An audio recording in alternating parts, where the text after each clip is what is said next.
Save more time sa rice business mo gamit ang system ng Merchant Tree. Dito sa point of sale ay kita mo na agad lahat ng mga items mo dito. Pwede kang maglagay ng variants, type, size, color, brand, packaging, etc.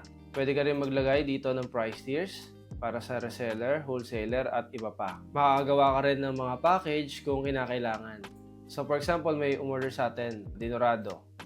Okay? Proceed to payment. Piliin mo lang yung tamang payment method dito, cash, GCash, e-wallet at iba pa. Cash payment, for example, binigay ay 2,000. Automatic may change dito na 250. Order details naman, pumili ka lang dito ng iba't ibang mga order source. Pwede ka rin maglagay dito ng customer. Create order. So yun, ganun lang kadali. Dito sa catalog mo gagawin yung iba't ibang klase ng bundle. For example, itong rice package. Pwede kang gumawa dito ng iba't ibang mga inventory item, iba't ibang mga rice, tapos may quantity, then automatic nagko-costing na siya. O kaya naman, pwede kang mag-bundle ng iba't ibang mga weight. Katulad nito, 5 kilos, naglagay ako ng Milagros, 5 yung quantity, tapos ito 10 kilos.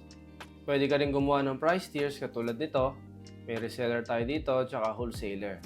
Dito naman sa shift reading ay makikita mo ang performance ng bawat shift. So, kita mo dito yung mga payments received, cash in drawer, ating payment details, payment received, expenses, at iba pa.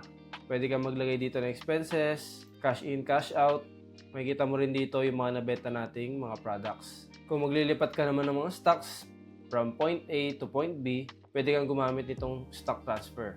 So, lagay mo lang yung source location, tapos destination location, then ilagay mo yung mga ililipat mong products. Dito naman sa inventory items, dito mo i-monitor lahat ng inventory mo. Status nila, stocks nila, available, incoming, reorder level, at iba pa. Pwede mo rin makita ang inventory ng bawat branch dito. Halimbawa, Cavite branch, Manila branch, at Laguna branch.